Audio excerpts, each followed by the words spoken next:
Ladies and gentlemen, I am so happy to see you all. We are starting up our unicorn pitches online again. Wishing you all a great season ahead, and what a fantastic event is awaiting for us today. Only the best startups pitching live and great investors within reach. You are at Unicorn.Events, the world's largest startup pitch contest. Welcome, everyone. Our thanks goes to our organizers, Network Silicon Valley Club and Startup Network. And I'm so happy to let you know that Unicorn.Events and Network Silicon Valley Club have created a collaboration, and now I am part of the team of Network Silicon Valley Club. Great people, vibrant private investors community, extraordinary investment opportunities, and many interesting events. Really hope you will be able to join us in our journey. Our great team that you see here right now and recognized by the bags, the ones that I have. Beside me are Anna, our partner relations manager. Hi everyone, nice to meet you.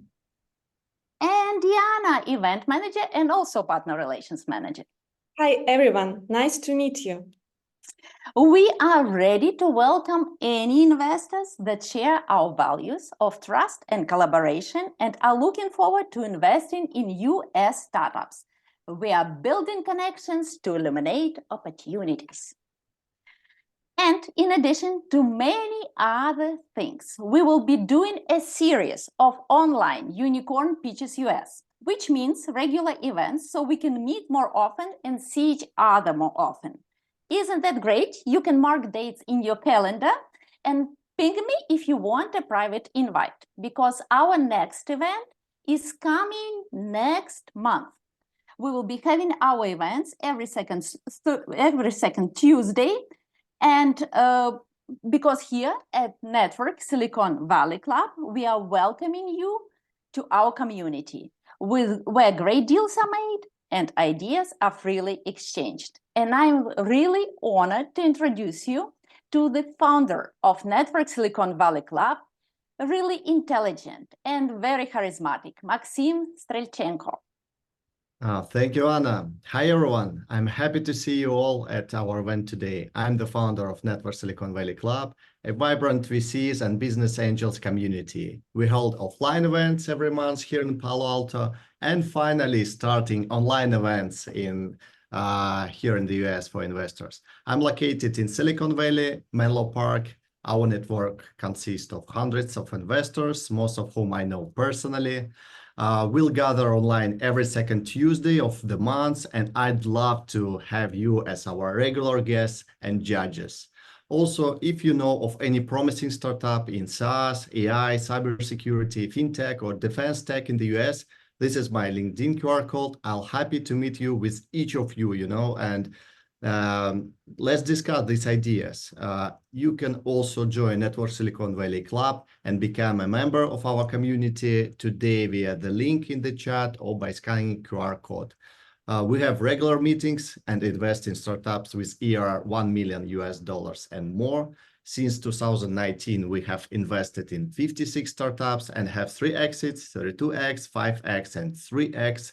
And it's really rewarding to witness our community flourish, expand, and evolve, attracting more talented people. I want to say a few words about the funds who you can join. The first is Oppenheimer Fund, an accelerator, which will especially invest in the US incorporated defense, national security, and public safety startups. We have already successfully invested in military startups and are raising a new fund. And the second one, Harvard Business School Alumni Fund and Accelerator, Aluminatus. So please free to contact me to know more, and let's get started. Anna, please continue. Thank you, Maxim.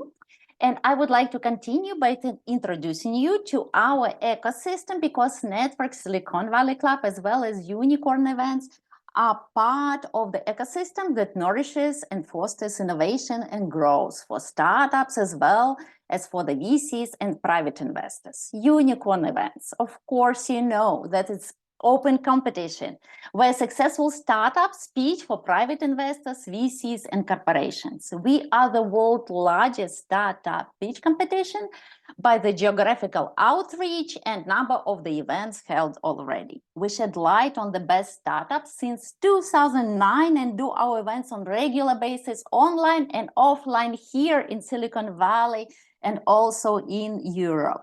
So join us to see the best solutions and meet great personalities. NetworkVC is the heart of and the management company of our ecosystem. It's also the main center of our venture activities.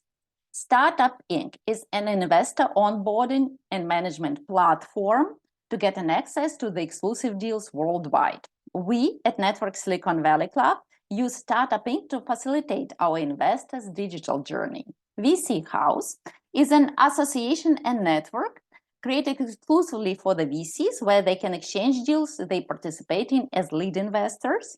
And Startup Network is a marketplace for startups, businesses, investors, and service providers. It's open to everyone and really user-friendly to the venture world.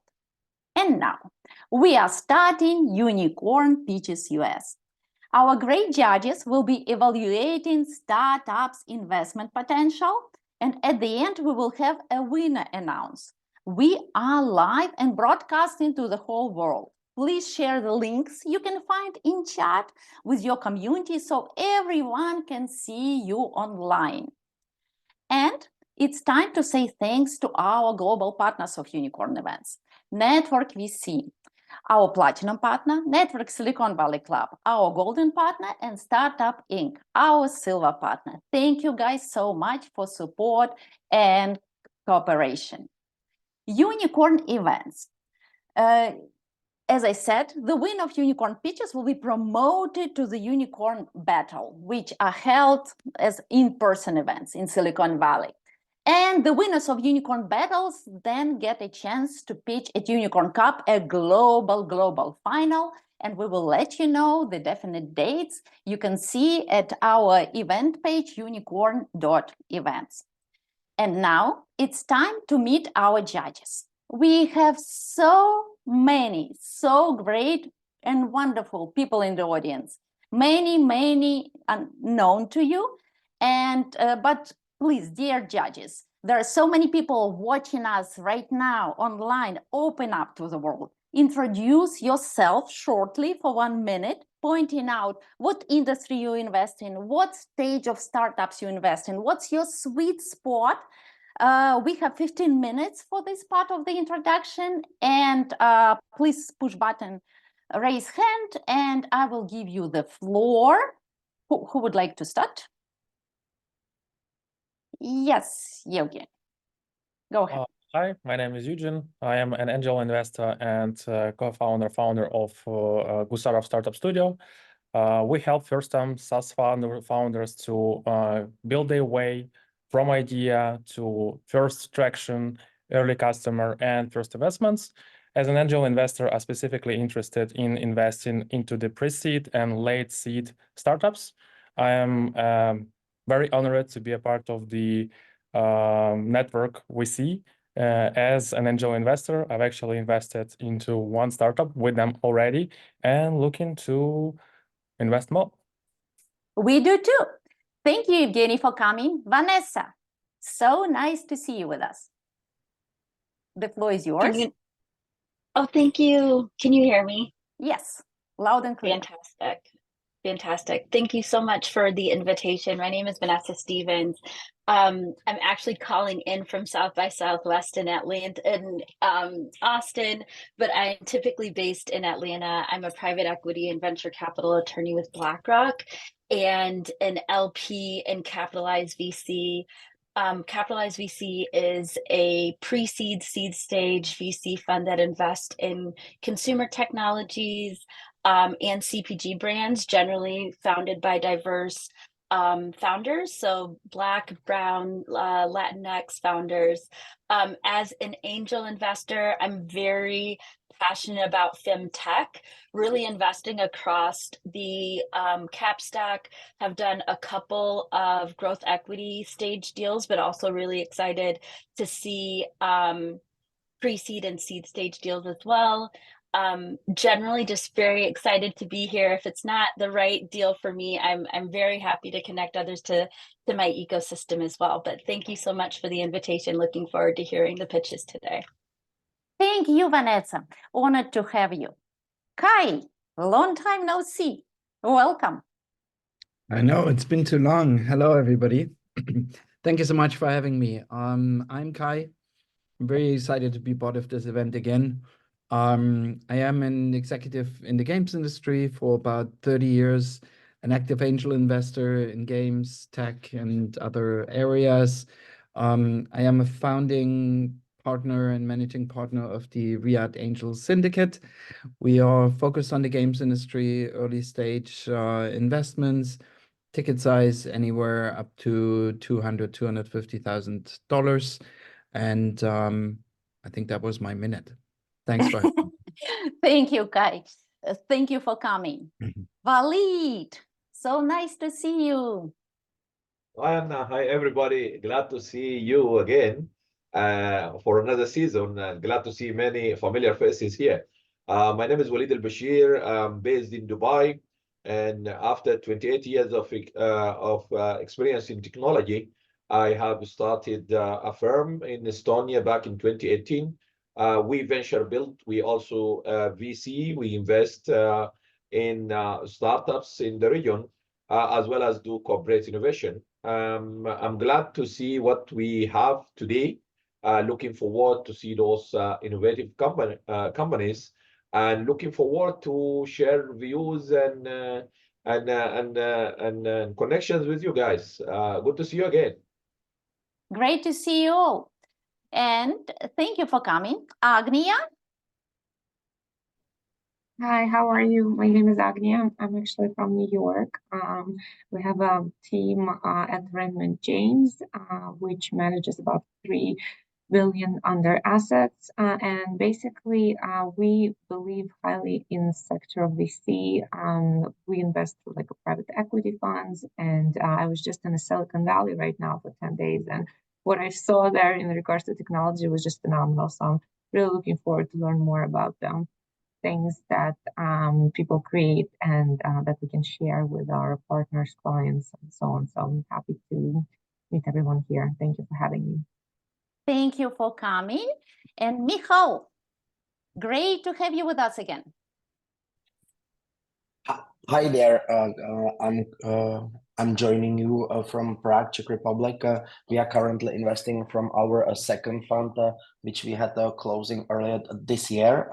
We invest as early as idea stage tickets up to 1.5 million euros to move startups from idea stage towards meaningful revenues and ability to raise follow-on funding. We focus on B2B software and fintech, mainly in the CE, but our mandate is broader and can cover entire Europe. Thank you. Thank you, Michal. So glad to see you. Marcelo, hi, how is Boston? Hi, Anna. Boston's amazing. Thanks for having me today. Again, I love this startup competition. I love to be here. It's always a pleasure. We are Drummond Ventures. We're based in Boston. We are investors in early stage companies from $500K to $5 million. Totally agnostic. And I'm here really, really happy to be here to help all kinds of startups that are gonna be brilliant tonight. Okay, thank you so much. Bye-bye. Thank you, Marcelo, so much. Roshni, hello. Roshni? There we go. Hi, everyone. So nice to meet you all. My name is Roshni, and I'm the founder and CEO of Prosh Marketing. We provide fractional marketing solutions, so fractional CMOs or fractional marketing directors to startups. And we also invest in a number of startups as well. So we have a growing portfolio of seed to Series A portfolio, mostly in FinTech and Health Tech. And I'm really looking forward to seeing some more of these innovative businesses today. Thank you. Thank you so much. And Michael, wow. Hi, Anna. Hi, Michael. It's so great to see you here, Anna, and to take a lot of inspiration from you and your wonderful country. So thanks for including me. I'm Michael Conniff. I'm head of Murray Lane Ventures. We focus on actually taking companies public earlier than you think, both at the high end on the NASDAQ end and on the low end in exchanges like those in Germany and Canada and the Caribbean. In addition, I've got 2 podcasts, one, The Accelerator, the other is The Angel. I hope you'll subscribe. And I want to remind Anna, I think Anna was maybe the first or second guest on my podcast, and now I've done over 100. So very fond feelings about you and Unicorn. So thanks for inviting me back. Appreciate that. Thank you, Michael. I was the first, and I'm good that I gave you a good start. Yeah. You gave me a good start for sure. Thank you. Wonderful. Thank you. Sarah? Hi, everyone. Hi, Anna. It's so long time I've seen you, right? Okay, everyone. I'm Sarah Paracha, CEO of Paracha Ventures, dedicated to using technology for positive change. From education to healthcare to marketing and beyond, we are committed to empowering communities worldwide. And we are really excited to see inspiring initiatives today, eventually. It's a tonight for me. Let's work together for a brighter future. Thank you. Thank you. And Gabriel, hello.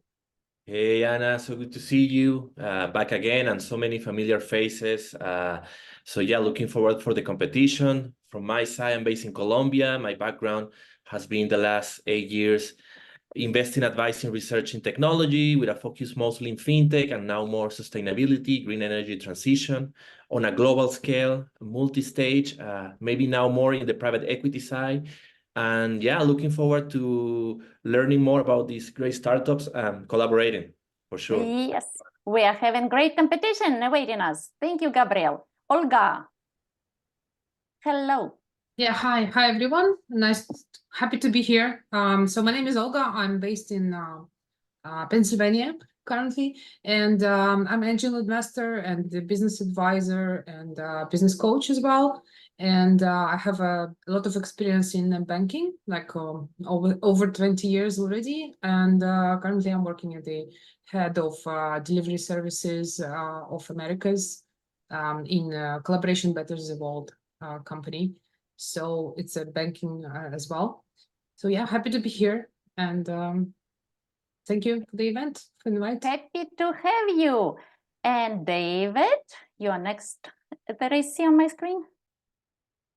Yes. Hey, everyone. My name is David Miller. I was the founding go-to-market team member at Standard Metrics, a software for the venture community and startups. I was a founder of a media company called The Contribune, and typically invest in seed and Series A startups where I can help on the sales and go-to-market side of things, particularly in B2B SaaS. Not limited to that, but that's kind of my sweet spot, and very excited to be a judge today. Excited to have you. Thank you for coming. Maria, so nice to see you. Hello, everyone. I'm Maria Pinar, based out of San Francisco. And yeah, I'm with the operating partner with Unicorn Growth Capital. We focus on embedded finance, fintech companies pre-seed through Series A in Africa. And that has also a potential for other developing markets. So yeah, excited to see the companies. Thank you. Thank you for coming. Pran, you are driving. Is it safe to introduce? Yeah, no, I'm not driving in the car, but my friend is driving. Hello, everyone. Nice to meet you. Hello from Spain. I'm from Seville. I'm serial entrepreneur and also business angel. I'm member of the Global Business Angel Investor Forum and the Andalusian Association of Business Angels. I'm interested in biotech, digital marketing, and also accelerating startups here in Spain, director of accelerator program called Just Me, Impulsame in Spanish. So happy to look what we have today here, the pitch competition. I'm happy to help. Good connections, everything. Thank you. Thank you. And Fabio, you're next. Hello, everyone. I'm Fabio Bottacci from Sao Paulo, Brazil. I am the founder and CEO of Vinci Digital, which is an industrial IoT AI, generative AI strategic advisory. And I act also as a venture partner at Kobo Fund, which is a London-based deep tech fund, venture capital fund. Usually we work with pre-Series A, Series A deep tech startups, and our sweet spot is $2 million. Wonderful. So glad to have you with us. And Aldo, hello again. Hi. Thank you, Anna. Nice to see you all of you again. See a lot of familiar faces here. I'm Aldo Schenoni. I'm based in Lima, Peru. Founder of Palgo. We are angel investors and also VCs focused in early stage or seed startups, mainly in Latin America, particularly in the South Pacific, Peru, Chile. We are looking forward to see the pictures of the startups and good luck to all of you. Thank you, Aldo, so much. Rajesh, hello. Hi, this is Raj Kandibanda. I lead the battery division at Apple. I also do a lot of private investing, primarily in the health tech side of things. Really looking forward to the session today. And thanks for having me. Thanks for coming. Our pleasure. Yerbalat, hello. Yeah, please speak up. We can hear you. Yeah, good afternoon, good morning to everyone. So my name is Yerboat. I'm from Kazakhstan. You can call me Boston.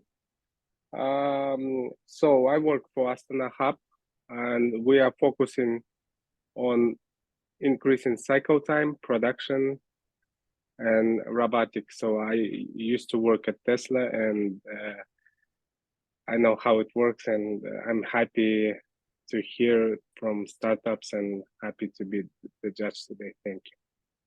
Glad to have you. Thank you for coming. Tim, hello.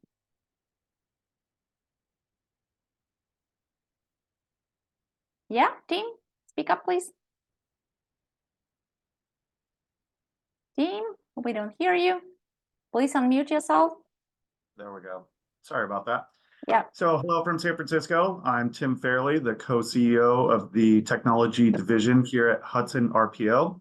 I came to Hudson by way of acquisition of the Koi Group, which I founded with my business partner 24 years ago. We are a consultancy that focuses on talent acquisition. So over the past 24 years, we've been heavily entrenched in the Silicon Valley ecosystem and have been fortunate enough to have strong partnerships with some of the tier 1 VCs here in the Valley. And what that really means is that we're on their short list. So they'll bring us into their portfolio companies at various stages of the growth. During the past 24 years, we've had the opportunity to partner really early with these founders and was able to invest in many startups over the past 24 years and have enjoyed several exits.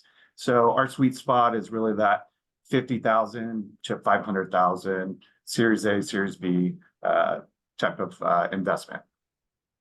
Thank you, Tim. Thank you. Great to have you. Wonderful. And Ajay will crown it all. Hello. Hey, everyone. This is Ajay from India.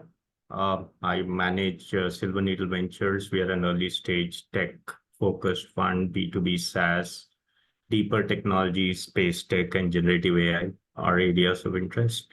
We normally come in with a 400K kind of a check and then double down in future rounds.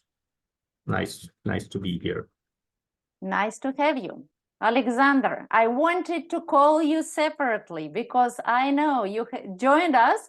And please, ladies and gentlemen, welcome man who invented it all, who started unicorn pitches in the first place, man we all know and love, Alexander Soroka. Hello, Alexander. Hello, Anna. Hello, Maxim. Hello, everybody. And I'm really glad to be here again.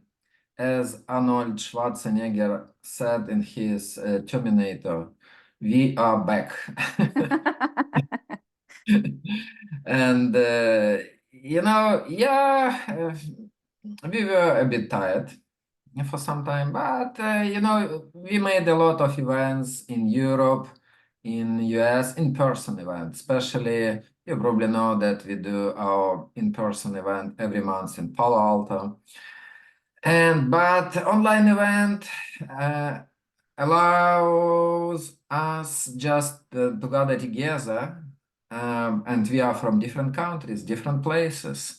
And so it's so great, Anna, to see you here today again. So it's like old COVID times, No COVID. No, all good times, yeah. Okay, great. Talking about our fund, we have like approximately 50 startups in our portfolio today, and we try to invest in 2 startups every month. Usually we invest in late seed and round A stages, usually in the US, but we have some investments in Latin America, Middle East, Asia, Europe. That's probably all. Great to have you, Alexander. Let's start with our event then. Dear judges, I'm so honored to have you all because you are all great. And if we count how much money you have under management, I think it will be a number with 9 zeros, which is really good. Love those people. But remember, you have to vote for the startup's investment potential. In your calendar, you have a voting link as well as in your email. You have received it yesterday, and please push the link. Make sure you're logged in at our event page. Under your profile, you can see your picture in the upper right corner. And beneath each startup, you can see a little scroll bar, and you can move it left and right from 1 to 10, 1 being the lowest investment potential of the startup and 10 being the highest investment potential of the startup. Please vote for every startup so our system can calculate the votes correctly. You can change the vote anytime before the votes are closed, which will be announced separately. So, welcome once again to the Unicorn Pitches US. And we are starting the best part of our competition, Startup Pitches. And it's my pleasure to pass the floor to our wonderful partner relations manager at Network Silicon Valley Club, Anna. Anna, the floor is yours. Let's see what we have today for our startups that already overperformed all their competitors because we got lots and lots of applications, around 100, I think, and those startups are best of the best, creme de la creme. Anna, floor is yours. Anna, thank you very much. And let's start our pitch competition. Dear startups, you will have 3 minutes to pitch and 3 minutes for Q&A with the judges. Please keep your answer short so many judges as possible can talk to you. And we recommend not to mention the amount you are fundraising out loud because some places we broadcast to have restrictions in this regard. Please use our chat to exchange financial information. And now I'd like to give the floor to our first startup, CoinChange. And your 3 minutes are starting right now. Hey guys, my name is Max, CEO of CoinChange, based out of Toronto. CoinChange is a crypto infrastructure platform. So we offer 3 products. One of them is a card payout. One of them is an infrastructure brokerage product and the earned infrastructure product. So here's the first slide that provides a little bit of the oversight of the business today. We did about 2 million revenue last year. We have Maxim, we don't see your deck. Oh, sorry. Yeah, but I'll keep going. So we have about 40 integration partners right now. Do you see the deck right now? Yeah. Yeah, so we have about 40 integration partners with about $2 million of revenue last year. We doubled the business. Looks like we're going to double this year based on the first quarter. We have 500 business clients. You can see a few there. We've been around for about 3 years right now, so there's lots of information on us online. Yeah, and we have 3 products that we integrate, provide to those fintechs. Here they are. So one of them is the Earn product. So it's a DeFi structured investment product, meaning that you can have a passive income through our DeFi vaults that will give you an exposure to our strategies that we manage online on chain. Card payout product is a global off-ramp. So if you're an exchange, your client can buy a gift card or a prepaid card through our technology with crypto on your app. And the trading product, if you want to offer crypto trading on your application, we can provide that through our infrastructure. So all those 3 products, they reinforce each other. So there's definitely competition on both of the verticals. So the trading side, card side, and the earn side. But we feel like those 3 reinforce each other and enable us to go to market in a unique way when the client will buy one of them first and then add the other product, then add third product. So the full lineup gives us a competitive advantage here. So some of the metrics right now for the Q1, we have $60 million under management. I think we're growing to 100 million by the end of the month. We're doing about 200K revenue. Last month we did about $250,000. The goal with the current pipeline that's already in negotiations with our SDR team is 5 million monthly revenue in 2 years, 400 million under management, and 100 million total card volume. So that's what we're trying to achieve in 2 years. We have a seasonal team, like very professional. So CTO, Chief Science Officer, Chief Operating Officer, Compliance, Security, Growth, and myself, right? So on the right side, you see few venture investors that are already on the cap table, Spirit, Juan, K2, AMSIS, and the professional experience from the team. So we're raising right now $2.5 million to scale the go-to-market. So the tech is there. We need to scale and go to the new markets we're looking at right now. Thank you. Thank you very much for your speech. Now let's see who would like to ask questions. Maxim Strelchenko. Maxim, could you tell a bit about your plans for the US market? So, I mean, I'll keep it short, right, as requested. So there's a brokerage business right now that we have a direct to consumer as well.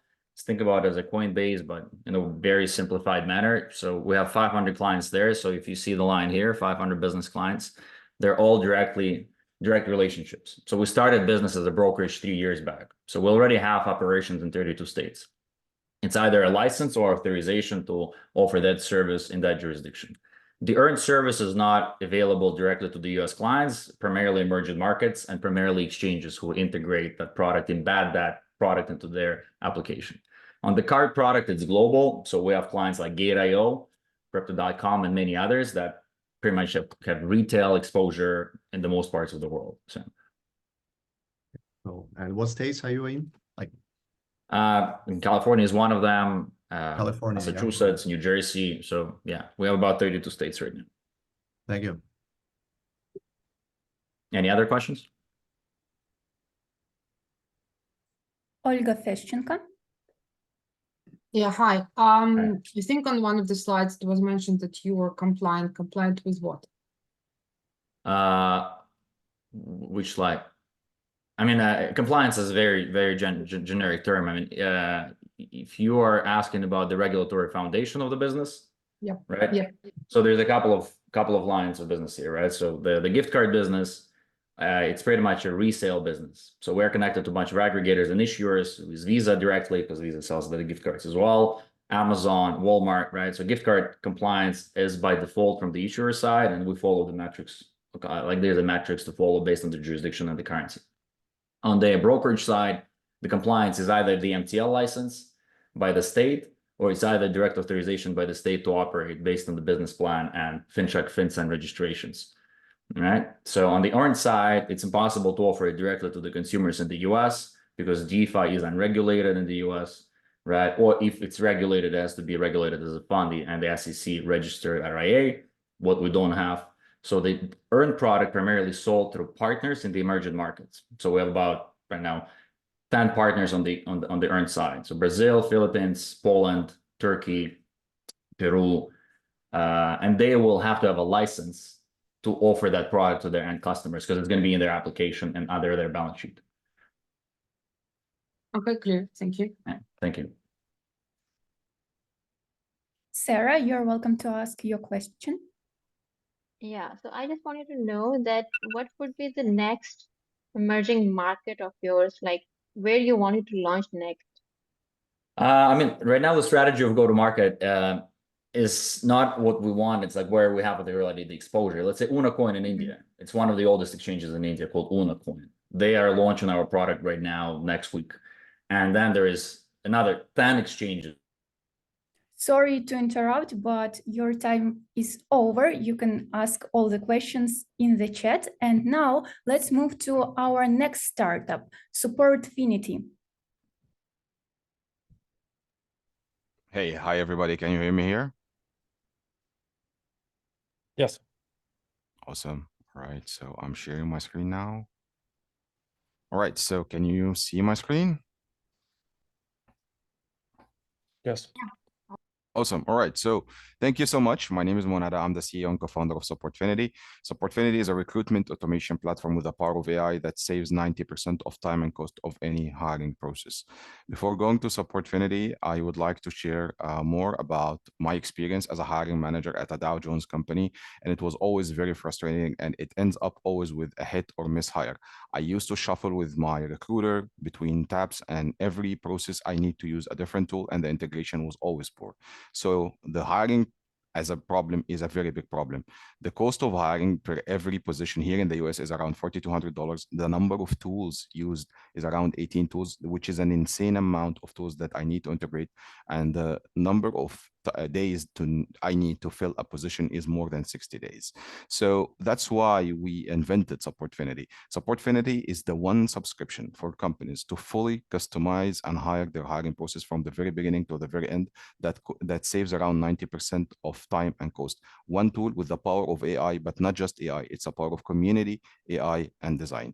We put the whole puzzles of hiring in one place, from planning, attracting the right talent, sourcing from more than 1.3 billion profiles, recruiting with an enterprise-grade dashboard, vetting, which is a kind of a mind-blowing feature where we will be able this month to launch it, creating assessments on any topic with AI instantly, and then get the results in the dashboard, and then sending very beautifully designed job offers.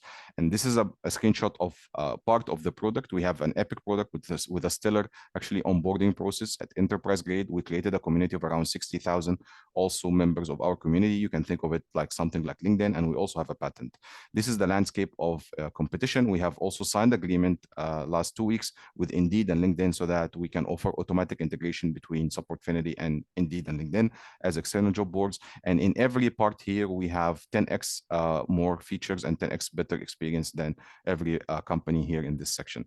And the team here, I have around 40 years of experience. I'm a serial entrepreneur, top of 3 universities, have a previous exit with Intel. I have 2 Class A top 10x developers and 1 designer. She's based in Sweden. And we are also in the process to onboard vice presidents from Google and Meta and Ivy kind of universities like Stanford and UC Berkeley. Last year, we started the first version of the product. We created 43,000 annual revenue and the 68% profit margin, 143 companies. This year, we want to expand here in the Bay Area. We believe we can go to Series A in less than a year from now. And the business model is easy, freemium and pay as you use. Then we have subscriptions from small to large companies. And then this testimonial. Sorry to interrupt, but 3 minutes are over. And now it's time for judges to ask questions. Dear judges, who would like to be the first one? Yes. Michael? What is your go-to-market strategy, and how long is the typical sales cycle for selling this product?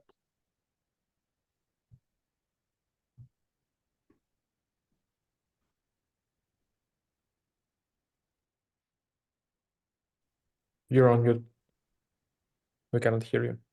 Okay. All right. I'm sorry. Yeah. So we have a product-led growth, and actually we found that the process of converting is around less than 60 days. We let customers come in as free, and then they convert once they like the product. And then we also go to outreach, working directly with companies with outbound sales.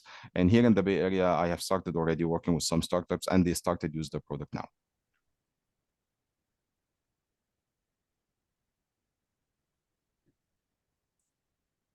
If anyone is interested to have a call with me, please scan the code and let's have a discussion.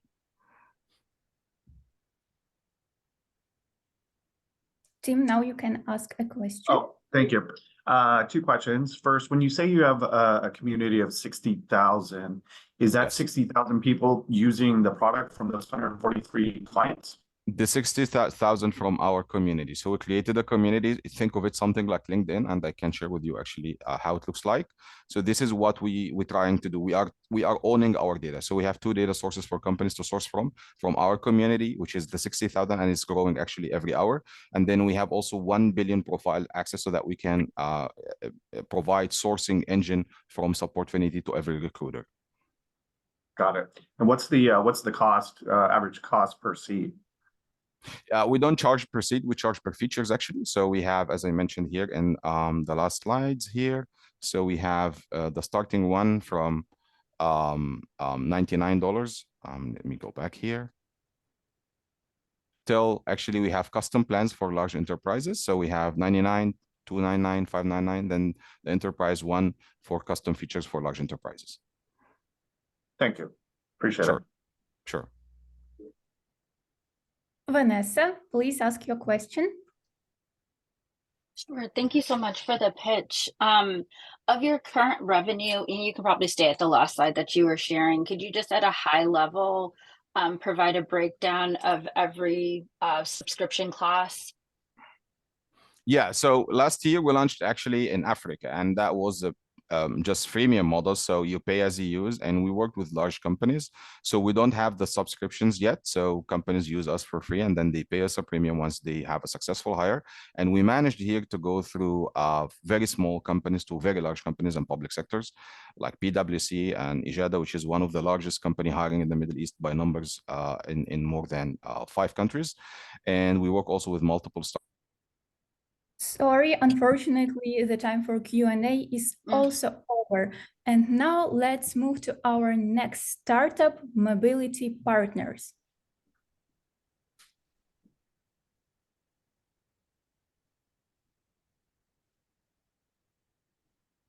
Hello, everyone. My name is Nereus, and today I'm presenting Mobility Partners. We have a product which connects carriers with the sellers using FinTech, Transport Tech, and Travel Tech technologies. I will start with the amazing team that we have. We used to be young, now we are seasoned professionals. And Mr. Sergey Gil, he's CEO and co-founder, serial entrepreneur. He has one successful exit with 4 times the value. Orest Shechkovich, CEO and founder, he's expert in management, and he used to manage one of the biggest bus companies in Europe. Mr. Sergey Fomenko, board member and ex-VP of Ukrainian Airlines. Of course, he's an expert in aviation. And myself, I'm having 20 plus years of international business development. So we start with the problem. If you see at the market and compare aviation and ground transportation, you see that in ground transportation, it's very fragmented and is lacking of digitalization badly. It doesn't have common standards, and it doesn't have a global distribution system, and it doesn't have global payment settlement. What it means in the normal world and the normal words, it means that when you're buying a ticket from LA to fly to Paris, you can change 4 planes, you can change 2 companies, and at the same time, you have just 1 reservation number, and you're good with that. Now, this would not happen in ground transportation. You cannot do the same going from Warsaw to Madrid because you have to buy different tickets. Now, we have a solution for that. And we created a revolutionary SaaS product, which actually connects those carriers on the ground to the agencies that sell the tickets. And biggest advantage, of course, is multimodality. We actually connect them together. We actually can connect different types of transportation, having just one reservation. At the same time, we're offering a global distribution system, global settlement system, and we're really easy to integrate. So you don't have to be an IT professional to integrate our system and start using it. Now we're very fast. We can integrate any API in 4 days. We can localize in your own language, your own currency. It's just 2 business days. None of the competition can do it at the moment. Now, all these potential clients of ours, travel agencies, medium and small ones, they're dreaming to become online trading agencies. They want to trade online, and we offer them white label solution, which can be integrated in 2 business days, and you can start making your money and you can start selling tickets. Now, currently we're already having clients, we're already running, and we're already making money as we speak. So, but we're doing just in Europe, and we are ready. Sorry to interrupt. And now let's start our Q&A session. Who would like to ask questions?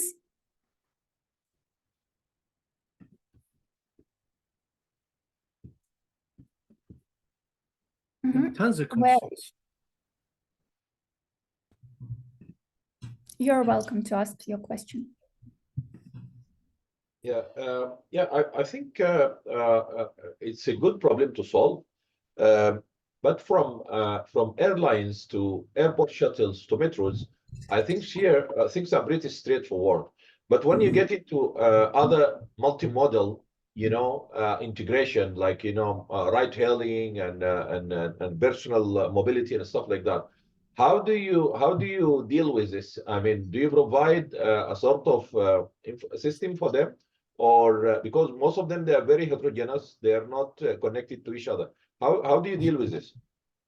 We introduced the common standard for the API, and we're collecting those APIs from the carriers, meaning bus operators and train operators, and we are connecting them into one system based on our common standard. That's how we do it. So we are, yeah. Did I answer your question? Yeah. Go ahead. Okay, thank you. Hello, am I my turn? In the United States and parts of the rest of the world, there's the ski resorts have banded together for one pass to do the marketing. The yeoman's work for marketing this kind of thing that brings other things together. Do you have any plans to market this as a singular advantage for the consumer? It's actually, we're not going, we are B2B2B company. Basically, we're offering the engine which agencies will use, and then those agencies, they can do what you said, what you just named, because we're not going B2C, yeah? We're not going to offer anything to consumer. We're basically providing the engine with the standards that from one side carriers are using, from the other side agencies are using, who are actually selling the tickets and who are aggregating. So they would also provide the customer support? Sure, because we are providing customer support B2B, meaning that we're solving problems between our, API integration problems and things like that. Okay, thank you. So thank you for this amazing presentation. The question that I would like to ask is, what is your current target market and what is your current traction on this target market? Currently, we received some financing to expand in Europe, and we're looking for extra financing to expand in other continents, meaning the MENA countries, then Africa and South American countries. So that's our target. And also we're looking to improve our technology a little bit, to automate it using artificial intelligence. Yeah, and what are the current numbers? Like, how many customers do we get? What is the growth rate? If you allow me to go back in Europe, we have more than 3,500 bus carriers connecting 12 European railways and 120 plus agencies now. And it's all in Europe, yeah. Got it. Thanks. Q&A session is over. Thank you very much for your questions. And now let's give the floor for Bleach Cyber.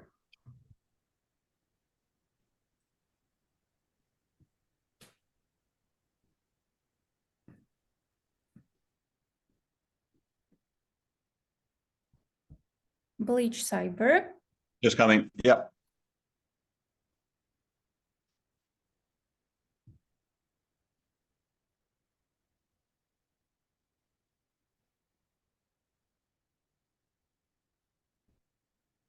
Every day in the US, a small business owner or startup founder suffers to the tune of tens of thousands of dollars as a result of a ransomware attack. In 2022, the average cost of a ransomware attack was $4.5 million.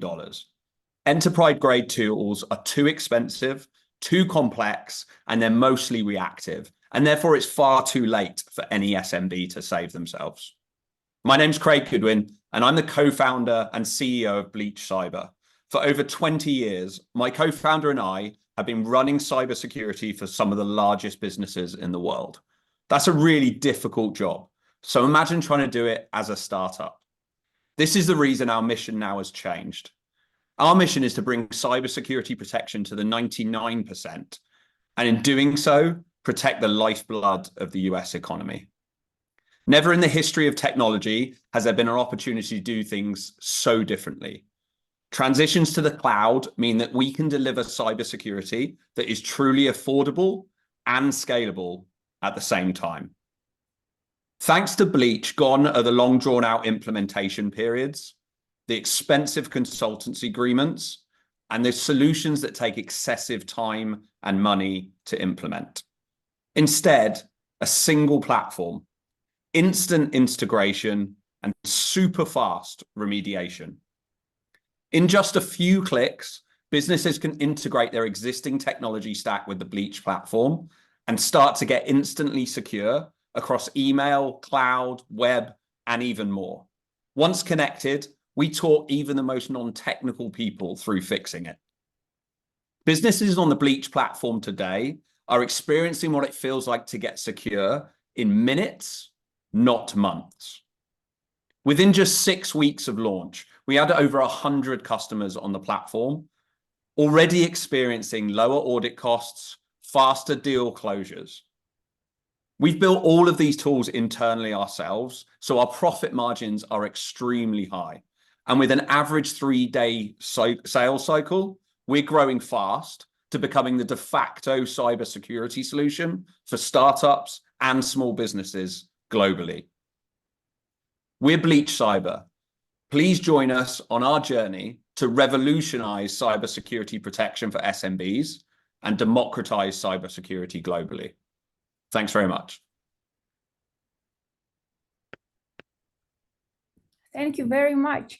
Maxim Strelchenko, you're welcome to ask your questions. Craig, thank you very much. How many users you have right now, and what is the churn rate? Maxim, yeah, so we've only been in market for 8 weeks. We have 110 customers on the platform with a deal signed for another 200. So we'll be on at 350 by the end of this month. And we have a negative churn rate at this point in time. Thank you. Gabriel, you're welcome. Thank you. Yeah. My question would be quickly, what would be your main challenge right now? I mean, besides the capital raising the round, what would be the thing you need the most on your startup and the challenge you need to overcome? How to help you on that? Yeah, 100%. Our product is incredible, Gabriel. So I think the biggest challenge now is distribution, just getting out as much as possible. We've experimented with a number of distribution channels. So we're going through consultancies, MSPs, direct B2B. But I think our biggest challenge right now is just getting the word out there and getting as much distribution to small businesses as possible. I see. Okay. Good luck. Thanks, mate. Kai, please ask your question. Of course. You're on mute, Kai.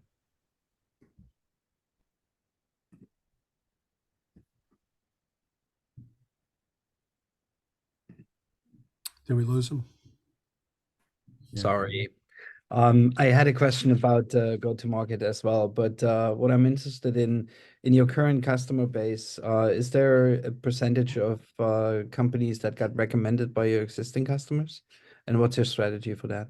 Yeah, for sure. We very quickly, I'm sure you know this, Kai, set up a really good referral program instantly. So founder to founder communications is obviously really, really strong. So that referral network is going really, really well. But then also partnering with other businesses that work with small businesses. So we're in a lot of perk stores like HubSpot, Deal, Salesforce, AWS, et cetera, et cetera. So word of mouth key in the startup space. So yeah, absolutely lots of referrals going on. Cool. Thanks. Maria, please ask your question. Just curious, what's the average size of your of the SMB customers that you are targeting? We started really small, Maria. So we've gone for SaaS companies that are less than 50 employees is our standard right now. But through consultancies, we're moving up. So we've got the last 10 customers have been 1,000 employees plus. So I think there's an opportunity at the small end, but also in the mid-market, depending on the distribution. Thank you. Michael, now it's your turn, and it's the last question. Craig, I think this is terrific. How do you know it's working? 100 customers with incredible feedback so far, but I don't think you ever know it's working until you get into the thousands, right? So we're pushing hard to get that distribution. We're enacting really quickly on customer feedback. So what they want, we're starting to build in and build stuff in. You never know till it gets in the hands of the customers, but you know, we're getting that feedback now and acting on it really quickly. All right, thank you. Dear judges, thank you very much for your questions. You can continue in the chat. And now let's give the floor to Enlighten AI. Hello, thank you, everyone. Did you know there are more patients in the US with epilepsy than autism spectrum, cerebral palsy, Parkinson's, and multiple sclerosis combined? Hi, my name is Himanshu, and I'm the founder and CEO of Enlighten AI. I have 20 plus years of experience in dealing with seizures in my own family. My son had epilepsy, and we lost him to epilepsy 3 years ago. So this is why Enlighten AI was founded. We are a digital health startup that has built a decision support system that uses wearables and devices for capturing neurological indicators, and we provide insights that are then consumed by multiple stakeholders. And we offer multiple immense data monetization opportunities to our stakeholders. We address the unmet needs in seizure management. Number one, the neurologist has absolutely no visibility of the progression of disease between two clinical visits, usually a year apart. Number two, they end up titrating drugs, and this process is trial and error, and it's extremely long, and it leads to undesirable health outcomes and extremely high cost burden for insurance carriers. Our solution is our platform. It's a cloud platform we call Neurolighten. It has a data ingestion layer that brings in data from wearables, third-party devices and wearables. We do not make devices. Brain signal abnormalities, vitals, actimetry data, caregiver observations. And then upon aggregation, our AI engine builds insights for timely intervention by neurologists, as well as for predicting next propensity of next seizures, as well as helping guide the process of titration and predicting which anti-seizure medication would be the most successful for a given patient, given their comorbidities, side effects, genetics, and so on. In terms of the competitive landscape, if you were to look at two dimensions, one is connectedness and personalization of care. Our product is in the top right-hand corner, and we go beyond the creation of diaries or the detection of seizures to address the unmet needs, which is balancing and optimizing quality of life and looking at the patient-specific treatment plan. In terms of the market size, the cost burden in US is $28 billion. This corresponds to 3.4 million patients in the US with epilepsy, of which a third of them have drug-resistant epilepsy, and these are our early adopters. We have great traction. We got 2 signed agreements, one with UC Health and another with University of New Mexico. We just concluded a clinical study there. In terms of our accelerator programs, we just been a part of InnoSphere Accelerators, LifeX Jumpstart, and Epilepsy Foundation. We have a regulatory pathway and a strategy defined. It will be a Class 2 software-assisted medical device. And we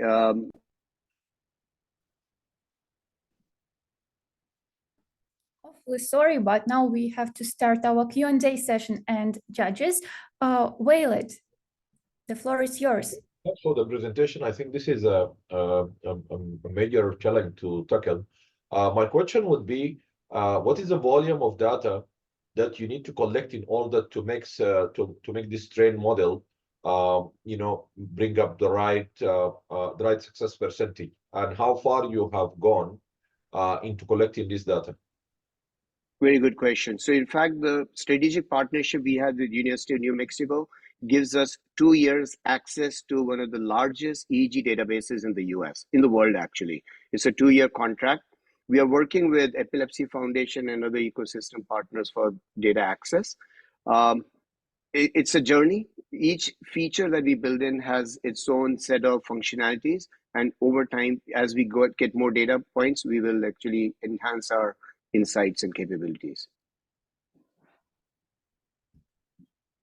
Eugen, you can ask your question.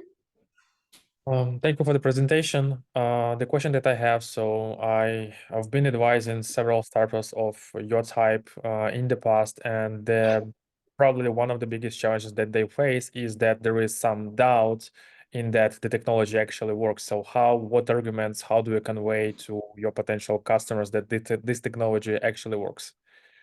Clinical evidence investigations. So we have traction with 5 major neurology centers and a series of clinical investigations. And of course, we'll be doing the studies to validate not just the capability of devices, but also the insights. So it's a combination. Things are evolving. Devices are getting better and more robust as well.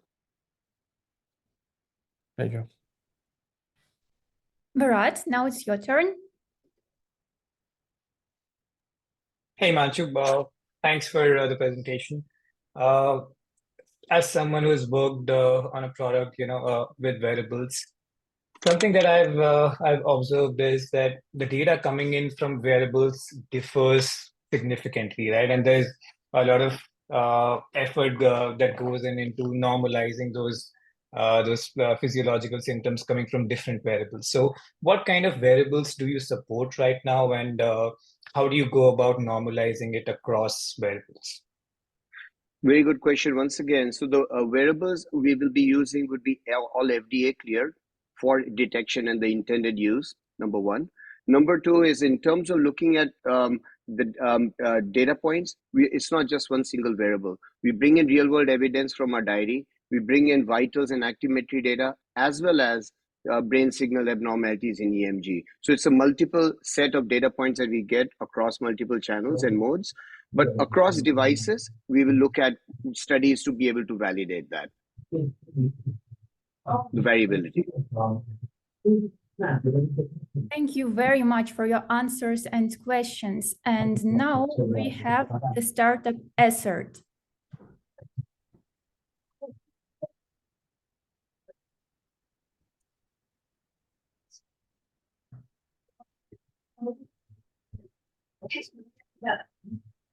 Can you see my screen? Yes. Thank you. Yesterday, the world learned of Devin, an autonomous AI software engineer. Let me introduce Assert. We generate enterprise compliance apps using AI. Hi, my name is DV. I'm the co-founder and CEO of Assert. On July 26th last year, the SEC announced new cyber regulations. The result is that public companies like Clorox and MGM are mandated to disclose security incidents in 96 hours or face fines and lawsuits. Assert generated a compliance app to automate SEC cyber compliance and avoid fines and lawsuits. We started demos in 6 weeks. This is super fast. We could do this because we laid a foundation to transform regulatory compliance. First, we built a declarative AI platform to generate compliance apps. Second, we generated and deployed several compliance apps, including SEC cyber compliance and AI governance. And third, to establish a business model, Asset executed agreements worth $4.75 million in committed revenues with partners. The GRC market stands at $130 billion estimated. We are eyeing the $600 million SEC cyber market, targeting 800 public companies, and broadly, the incredible $8 billion governance and risk posture management market opportunity. Well, we do not compete with Devin, the new autonomous AI software engineer. We compete with traditional GRC solutions that rely on time-consuming and expensive services. Asset unlocks value for customers in 4 weeks, and using declarative AI, we quickly adapt to regulatory changes. The team has 3 prior exits. I founded 3 startups with 1 exit, developed India's first antivirus product, and wrote 2 books on compliance. JC Reddy, our CTO, founded 2 startups with 1 exit and developed the declarative AI platform. Brad has been a privacy attorney for over a decade and sold his recent practice. Along with the advisory board, we bring a vast network driving revenue growth in 24 and beyond. So, okay, what's in it for you? Our next step is to supercharge sales. Asset is raising $1.5 million. Invest in us and transform the future of enterprise compliance. Judges, please vote us as the perfect investable B2B AI startup. Thank you very much. Reach out to me at dv@asset.io. Thank you very much. And Jordan, please ask a question. Thank you for this. Is Devin name under DV, or is that my imagination? That's the first question. Second is you're showing a run rate of $1 million. What does it look like in 25 and 26? Third question, how do we know it works? And fifth question is, what's the exit for you? Okay, Devin is not ours. Devin is just got announced by Cognitive Labs, another funded startup, and it's on Twitter yesterday, everywhere. Okay. Very well. Okay. I'm sorry, I didn't get the second question. I was writing fast. Run rate for 2025 and 26? Exit 2025, strategy. 2025, How we do expect to do. how do we know it works? It works because we are already talking to several large public companies, already piloting the product. Right now, we've several partners already in the pipeline, working on that as well. And we are in production with several compliance applications. The exit strategy, we look at either M&A. That would be, most startup companies' exit strategy. And what are we looking at for next year? We are looking at doing anywhere between $5 to $8 million in 25. Devi, the exit strategy isn't really good. There's some definitive approach for you. Are you looking for a large global to buy you? Are you looking for a private equity? Who's buying what in your space?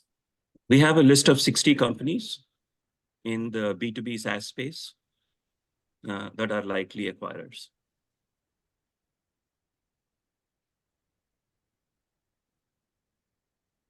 Does that answer your question? Yes. I don't want to take up everyone's time. Let me hang up. Yeah. Thank you. And Walid, next one. Yeah, I see your value proposition regarding incident like notification and action after that is clear. But what about preventive? Do you identify threats before it happens, or is just all when an incident happens? So we are a compliance software company, compliance SaaS company. So preventatively, there would be several other companies already in the space for doing a lot of preventive action. There's a number of companies doing that in the SASE space and the SSE space, and including Palo Alto Networks and Cisco and others. So we are focused on the compliance side, governance and compliance. That happen, you just try to get the reporting and everything within the time that specified by SEC or others. Yes. That is one of the solutions we created. And another one is AI governance that goes across board.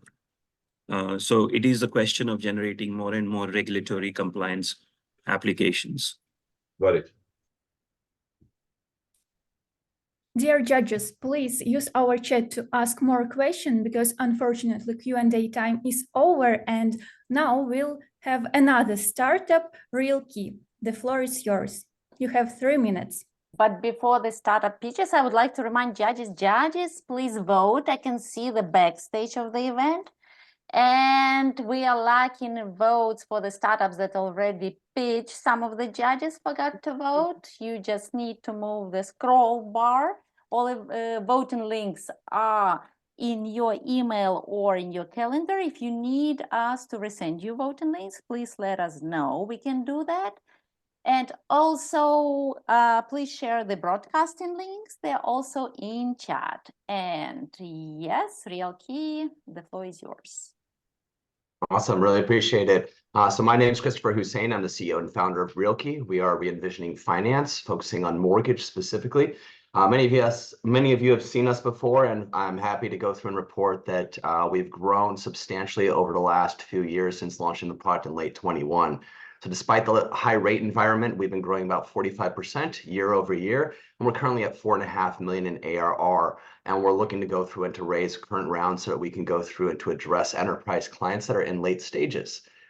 Our focus is specifically on processing and underwriting. That's why I've been able to grow fairly quickly. It's not on the lead gen, marketing, giving quotes. It's not on closing, recording. It's on the collection of documents from a lot of different parties where our paying users, mortgage lenders, brokers, and bankers spend most of their time. The way that we've gone through and approached the ecosystem is to fill the gaps of the present products that are used by our paying users, whether it's a point of sale for you as a consumer. Whenever you click on a website and apply online, that collects your information, runs it through an automated underwriting system, which unfortunately just gives you a set of cookie cutter documents to upload. And then it all ends up in their core platform, the LOS, which, as you can imagine, looks like an LOS. What we do, though, is that we take the data from the LOS, the MISMO file, it's a standardized file format, and we've taken the top 90 lenders, all of their loan products across all 50 states, including their secret menu items like down payment assistance, government loans, construction loans, and we've created the most comprehensive needs list, not just for the consumer and the lender, but for all the parties involved, giving them layman's terms instead of guidelines for non-industry players, as well as the industry lingo for those that are in the industry to get the right items the first time more often. As they're uploading the documents, they're shared amongst all the parties so that we have one point of truth. Everybody knows they have the latest and greatest. And if they have any questions, they have a chat communication tool instead of using email, text, and phone. We've leveraged Google's Lending Doc AI to go through and to identify the documents, categorize them, and then go through and extrapolate the data. And we're able to use our intelligence engine to suggest next steps and also to who those next steps should be applied towards. We're on average saving about 4 to 9 hours per transaction, which equates to about $200 to $400 per user per transaction for an average $60,000 annual salary mortgage professional. We charge only $99 a month per user for this, so you can imagine this is a no-duh situation. And we're going to be adding on additional revenue streams with the capital that we're raising to go through and to grow our revenue with the current user base. We have an elite team of Ocean's 11 individuals, everywhere from myself being a top mortgage originator in the US for 2 straight years, TurboTax design lead, the UI UX designer from Roblox, and the head of product from eBay and PayPal. We have a credible path to 20 million by the end of 25, and would love for you to join our round that we're currently raising. Please reach out on LinkedIn or by email. Thank you so much. Open up to questions. Dear judges, you can raise your hands so we know who can speak. Michael, please start. Yeah, what are the biggest obstacles you face? I assume you're kind of in an early adoption stage, but who are the early adopters, and then who will be harder to convince down the line? Yeah, so we've been very fortunate. It hasn't actually been very hard to convince anybody to use the product. It's an open gap in the existing platforms that they are all using today. I'd say that the hardest thing that we've been able to overcome through our onboarding and customer success follow-up on training has been actually something that's new to them: collaboration, communication. Everybody's used to using email, and they are typically apprehensive to go through and to reach out to third parties like title and escrow or real estate agents or insurance agents and asking them to upload the documents to the platform and use it for communication. We've just handheld them, and usually after the first phone call, they're noticing how easy it is. And obviously there's a bit of a network effect there, because title and escrow can invite in other escrow reps and so on and so forth. And seeing everybody in the transaction in one place, it's really amazing to see how much easier it is for them to get transactions done. And how is the first quarter looking, and what do you project for 2024? Yeah, so first quarter has been continuing to grow. I think that the change in the interest rate environment has been very helpful for us. Obviously, the last 2 years have been a bit of a bloodbath for the industry, but we're one of the few bright spots. That being that, again, we didn't focus on lead gen, CRMs, marketing. We're not success-based in our business model. We're per user. So we've been able to continue to grow. We're focused where everybody had a pain point in 20 to 21. They had more business than they knew what to do with, and we're here to help them solve that. Last thing they wanted to do those years prior was stick their hands in a Shark Tank during a feeding frenzy to clean it up. They really wanted to do it right now. It's great timing to prep for the next boom that's coming. And there's a lot of private equity firms, M&A, that can also agree with that's how our investors are also seeing the future of the industry. And Great so you're question. looking, Yeah. I'm sorry, you didn't give me any numbers. Happy to go through and get into diligence. I'd love to go through and talk with you a bit later, but if I could get to the next question before we run out of time, that'd be great. Okay. And now, Vanessa, you can ask your question. Sure, thank you. Yeah, I maybe you'll tell me the same thing. I was just curious, as you're speaking about the customer success rate, like what churn looks like and how you're ensuring that folks stay on the platform, but happy to take that offline as well, if that's helpful. Yeah, that'd be great. But we've had little to no churn. Most of our users has been focused on brokers, branches, and teams. They typically take our product with them, which is great. Because it is user-based, we grow by offices and teams adding additional players to their branches and teams for their subscriptions. And then additionally, we are also addressing additional revenue streams by adding integrations that will allow us to capitalize not only on transactions, but also those users that are already in the platform. Thank you. Yeah, good questions. Olga, please. Time for one more? Olga, you Olga? raised your hand. Did you analyze competitors in the market, and how can you Definitely. Yeah, So there are competitors in the space in relation to optical character recognition. None of them are addressing third-party requirements. They're only focused on lenders and borrowers. And additionally, we found that they're not lender program specific, nor are they able to give suggestions. At best, they're able to give comparison of data and maybe calculations, but again, they're not telling what the next steps are, so it's not true automation. And there is quite a bit of human in the loop that is required. That is where we're leveraging more machine learning, data science to go through and to combat that. Okay. And can you name a couple of your main clients today? I can take that offline if I can. Okay. Yeah, sure. To go through and get into that in diligence as well. Walid, please ask your question, and you are the last. Your strongest barrier to entry, and how defensible this could be for generative AI?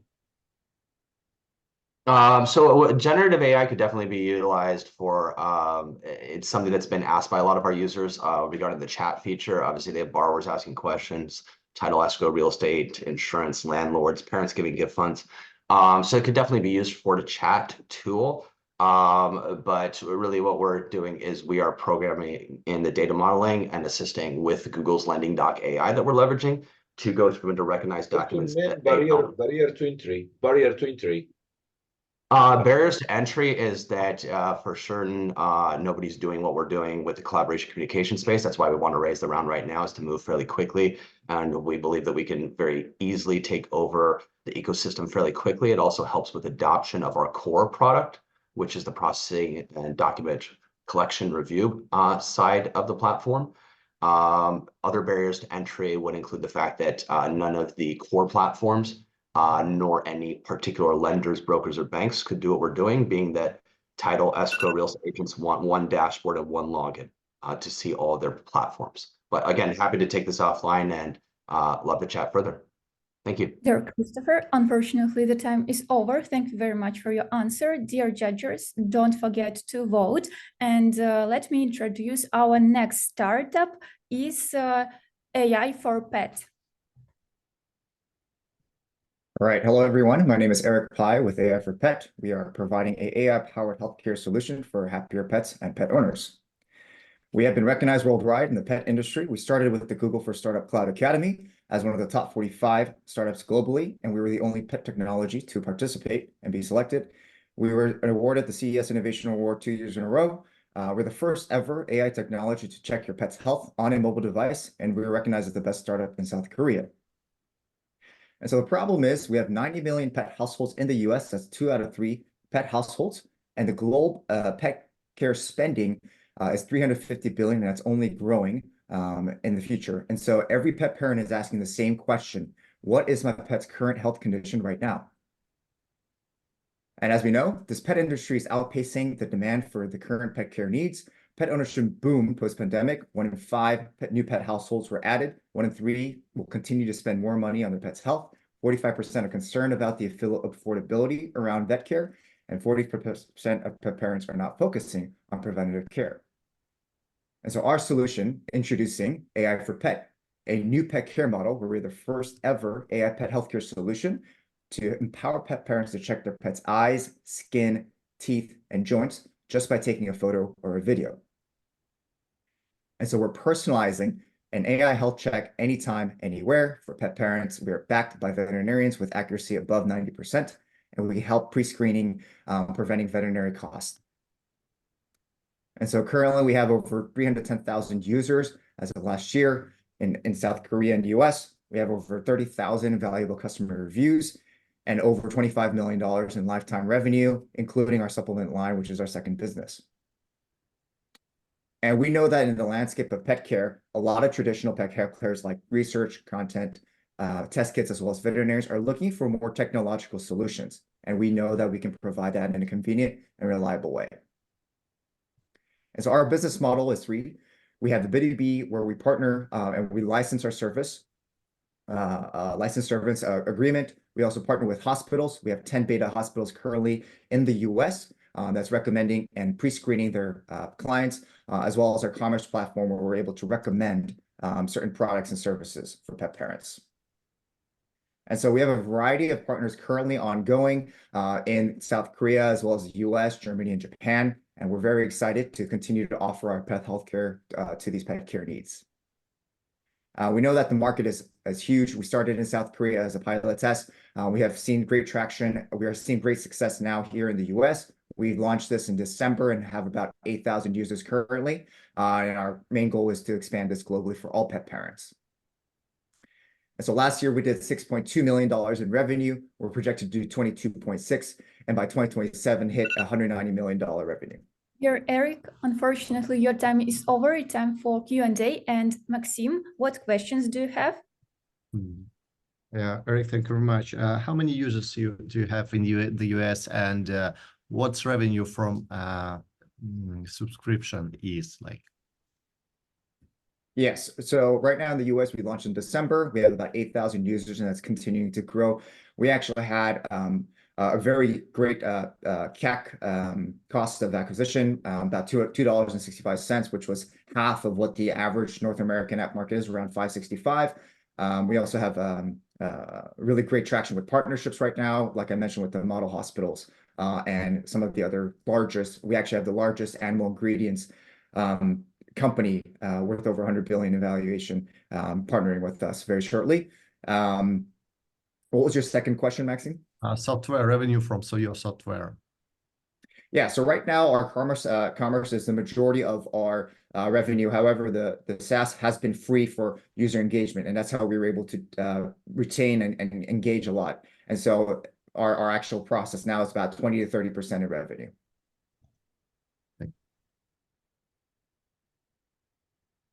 Gabriel, please ask your question. Yeah, thank you very much, Anna. Yeah, very interesting startup and approach. Maybe you explain it, but I just wanted to know maybe the uniqueness on your solution, and also, correct me if I'm wrong, you're already in South Korea and the US, right? Or any other market? Yeah, those two. So we partnered with Korean University, Seoul National University accredited veterinarians, as well as specialties in the veterinarian space to help label and validate this to get to 93%. We also have white papers published. And we did launch actually in Germany and Japan and spreading throughout Europe as well as the other Asian markets. Yeah, interesting. Let's talk further. Congrats. Yeah. Thank you, Gabriel. Kai, the floor is yours. Oh yeah, my question was already answered, but I think this is great. I'm a pet parent of a 15-year-old dog, so I know a thing or two about veterinarian costs. I think this is great. You said you launched in Germany. Was that a soft launch, or are you out there already? Yeah, so we've actually been launching the MVP platform to first introduce on the app stores on both Android and Apple. So that's available now in Germany as well as the US. And we're continuing to do that actually in globally. Cool. Are these apps then localized, I assume? That's correct. Okay, cool. Awesome. Thank you. Good luck. Thank you. Walid, please ask your questions. Yeah. How long do you think it will take you to make 100x for the investors who are coming right now? Yeah, well, right now we're projected to do 190 million, like I said, by the end of 2027. We have strong partnerships with 9 countries right now and ongoing with the other B2B and hospital players. And so really it's about the strategic partnership and the strategic fit for these partners who can help us really expand our user engagement and our revenue model. How many years do you think? I'll give you 3 years, but we can chat further on the numbers specifically.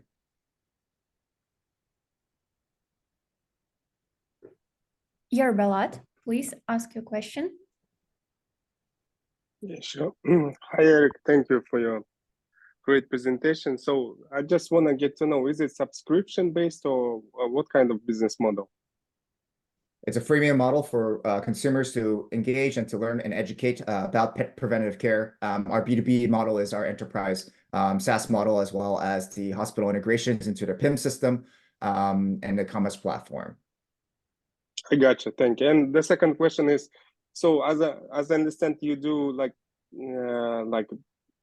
analysis by eyes, by like more on computer vision based, yeah? Do you do like real tests like from poops, I would say?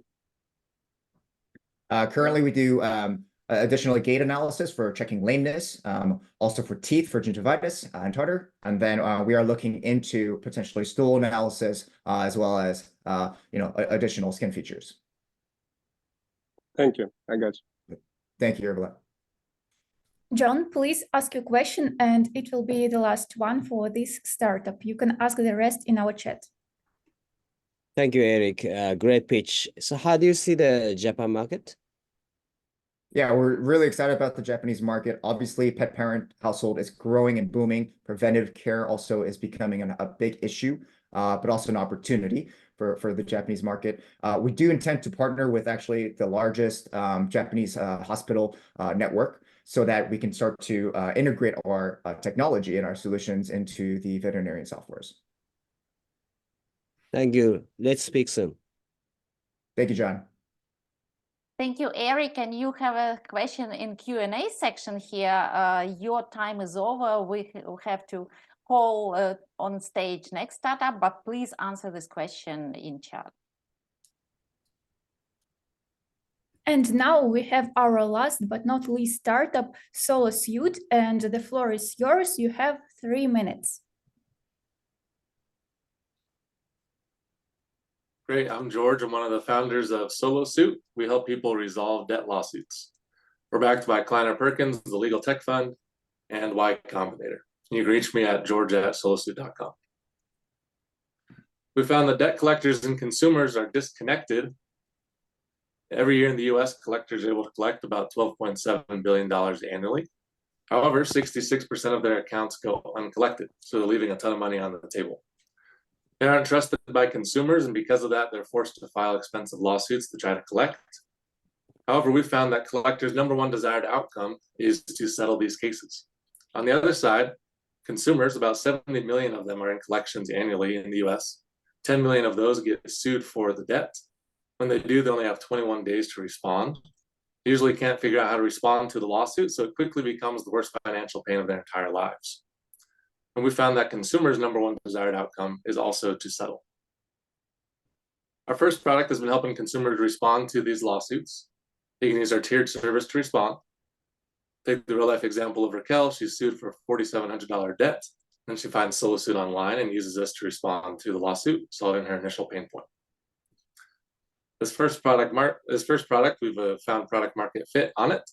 Contributed 1.2 million in revenue last year. Average order value is $104. Fully burned CAC is just 40 and decreasing.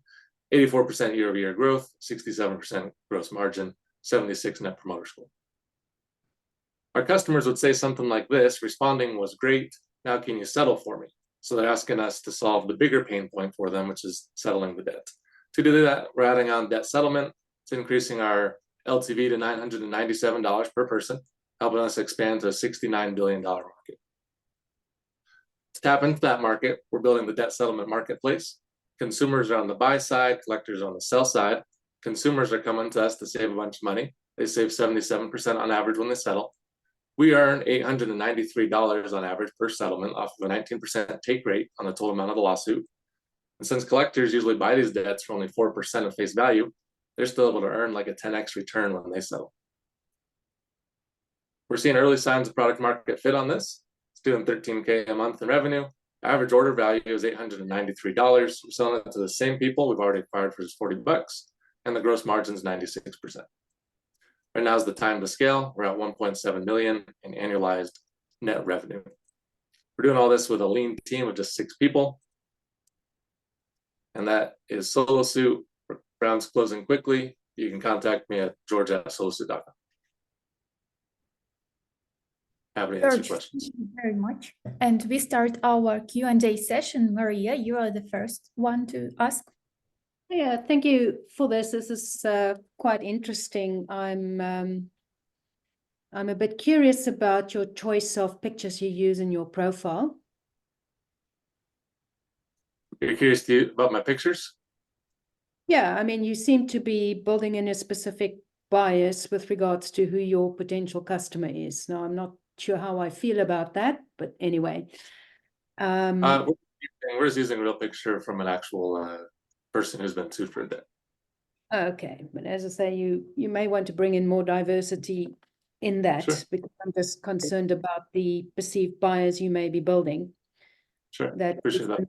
different types of profiles of people who are in this space. So just a small recommendation. Then the other question I have is how do you help these customers get rehabilitated out of this debt cycle? Because all you're doing is just help them solve this with one collections item. Yeah, we're helping them basically bounce back from rock bottom. So we're helping the most underserved population in the space. People who are sued for debt, almost nobody helps people who are sued for debt. We're helping them out, bounce back from rock bottom, delete thousands of dollars of debt in just a few days oftentimes. Then that gives them the momentum to get back on track financially. Thank you.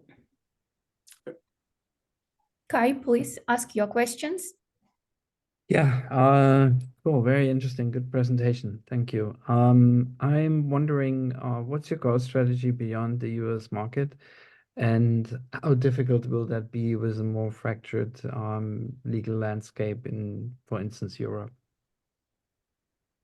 Yeah, we can get to $1 billion in gross revenue annually just in the US market. Debt settlement's a very large opportunity just here. We can definitely get to unicorn status just serving the US market. Expanding outside of the US, next countries that would be of interest are common law countries, like the UK, Australia, etc. And then other countries that have like a similar debt collection ecosystem as the US. Like India would also be included in that list. Cool, thanks.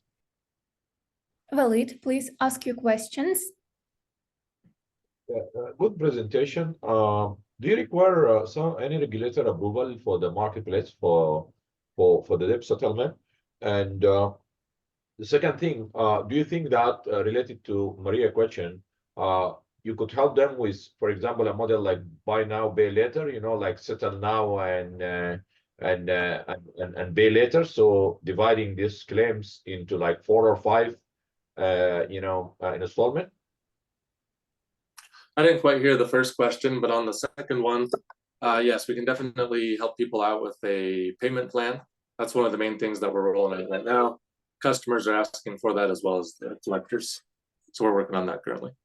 Yeah, first question, do you require any regulatory approval to run the marketplace between the lenders and the people, the person or the borrowers? Sorry, could you say that again? Are we connecting the lenders and the borrowers? Yeah. Do you need any regulatory approval to run this marketplace for the settlement? So we're operating in the space where the consumer is using our software as a self-help tool to connect with the collector and settle the debt themselves. That's our regulatory and compliance angle. Okay, got it. Look forward to getting in touch. For sure, happy to talk further.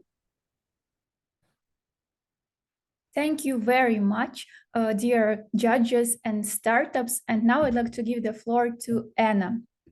Yeah, thank you, Anna. It was great startup pitches. I enjoyed and already made some notes on some startups that are very interesting.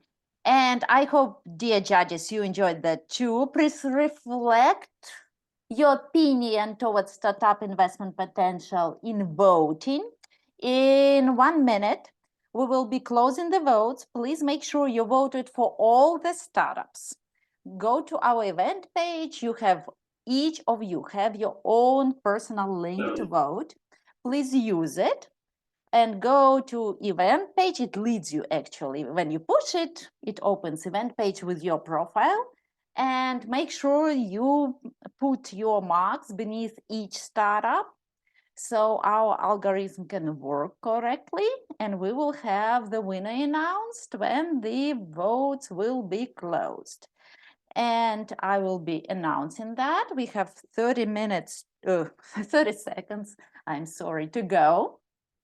And then we will have a little discussion. Yeah, I'm giving my team 30 seconds for countdown. And dear judges, I can see the backstage. I can see who did not vote. I will hunt you in your sleep. So please vote. You don't want that to happen. And I will be sharing my screen to show you our wonderful startups and the final marks. The first place we invite in Palo Alto to pitch offline. Yes, absolutely. And our closest event is on the 21st of March in Palo Alto, and there will be next one in April. So you got to choose which event you want to participate in. That's also a great option. Okay, yes, so it's 10, 9, 8, 7, 6, 5, 4, 3, 2, 1. And here we have our startups. And I push button refresh, and we are witnessing, ta-da, that we are having event today, which is good. And congratulations, the first place in our Unicorn Pitches US goes to AI for Pet with 7.49, and Bleach Cyber got the second place with 6.52, and CoinChange got the third place, 6.32. Congratulations, AI for Pet, you have a ticket to unicorn battle in Palo Alto, and our judges can also choose another startup who can go, and it will be announced separately in mail. But AI for Pet, congratulations, it's your moment of glory. Please share your thoughts on the competition, and did you like it, and how did you enjoy it? Yeah, thank you again for the opportunity. Thank you, judges, Network Silicon Valley Club. The 7.49 score is great. We'll make that, higher next time. But really excited to really talk with all the great players and the partners and obviously the startups here. Was really honored to be here today. So thank you so much. You're welcome, Eric. Do we get at Network Silicon Valley Club discount on using your app for our pets? I'll send a personal invite for everyone here on the list. Good, thank you. That's what I love about Unicorn.Events. You get all those wonderful stuff. Okay, thank you, dear judges. That was official part, and now we can network. Please share your thoughts with the startups. Tell them what to approve, because they have a long journey and they need to fundraise, and you're absolutely sophisticated and experted in many, many areas. So yes, please speak up, Michael. On the AI for pets, I've actually spent quite a bit of time in this space recently, and I think this is a really great approach. The one thing I would be concerned about is the accuracy of the testing. I guess 90% sounds high in a way, but it also sounds a little low to me. And to misdiagnose somebody's pet could really be a serious problem. The other thing, Eric, I would say is, how do you this space is already pretty competitive, and so how do you make sure that you are the de facto way to care for a pet? But I think it fills an enormous gap. It's clever, it's simple, and I'm not surprised you won. So congratulations. Well, thank you, Michael, and happy to chat offline. I'll comment on obviously the accuracy piece, that when you could take a look at the veterinarian human error, it's not 100%. There's a lot of errors that happen within 15 minutes of a veterinarian's screening. And so we've also done a lot of comparative analysis on how this supplements veterinarians versus taking away their jobs. Just like how the computer helped transform the way we work digitally, this will transform the way we work with the veterinarians as well. Thank you. Thank you, Eric. And dear judges, you can refer to any startup, you can refer to any fellow judges. Remember that our main task at Network Silicon Valley Club is to expand our vibrant community. We have the best people in our club who are very talented, very sophisticated, intelligent, and very interesting. And we plan to do many, many more events, not only pitch events, but we plan to go out together, right, Maxim?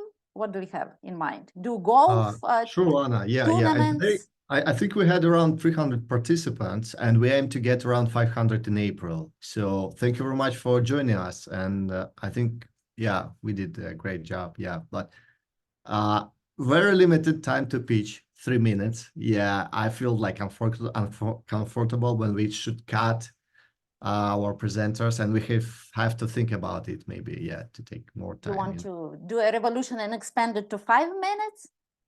Alexander is not happy with that. Alexander invited 3 minutes, and he's not happy with expanding. I would say try it even 10 minutes per startup. No. But after that, even one judge don't want to come to listen.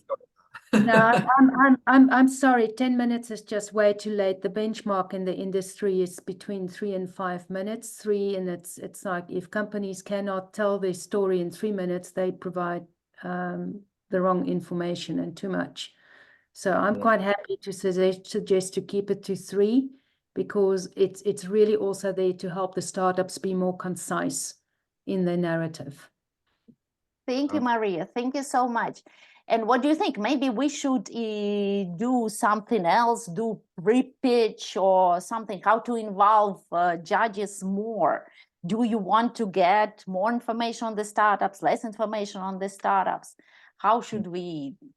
Can we Anna, can we go to the moon together next time?